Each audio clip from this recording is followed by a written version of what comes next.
సులభతర వాణిజ్య విధానంలో తెలంగాణను దేశంలోని అగ్రపథంలో నిలిపిన సంస్కరణలను వ్యవస్థీకృతం చేస్తామని పరిశ్రమల శాఖ మంత్రి కేటీ రామారావు ప్రకటించారు.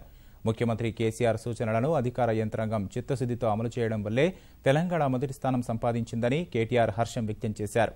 మేధో సంపత్తి హక్కులు కోల్పోకూడదని ఏపీ కాపీయింగ్పై కేంద్రానికి ఫిర్యాదు చేశామన్న మంత్రి తమ పనితీరే విపక్షాల విమర్శలకు జవాబని స్పష్టం చేశారు.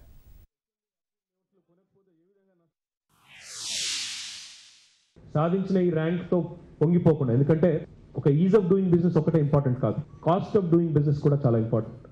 Now the task for Telangana government will be to bring down the cost of doing business. మంత్రిగా ఈరోజు నేను ఉండొచ్చు, రేపు ఇంకొకరు ఉండొచ్చు, కానీ ఇండివిజువల్ ఓరియంటేషన్ తో కాకుండా ఈ సంస్కరణలన్నింటినీ కూడా భవిష్యత్తులో కూడా కొనసాగే విధంగా మార్పును ఇన్స్టిట్యూషనలైజ్ చేస్తాము.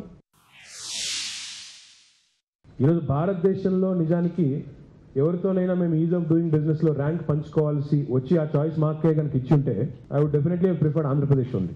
ఇష్యూస్ అబౌట్ ఇంటెలెక్చువల్ ప్రాపర్టీ, మేధో సంపత్తిని మనం ప్రొటెక్ట్ చేసుకోలేకపోతే డెఫినెట్ గా దానివల్ల వచ్చే పరిణామాల్లో పారిశ్రామికీకరణ కూడా దెబ్బతింటుంది. ఆ ఉద్దేశంతోనే ఈ కాపీ అనేది జరిగిందో వెంటనే ఆధారాలతో సహితంగా మేము కేంద్ర ప్రభుత్వానికి సమర్పించాము. వారు కూడా చూశారు, తెలుసుకున్నారు. డెఫినెట్ గా వారు కూడా మాతో పాటు ఉన్నారు.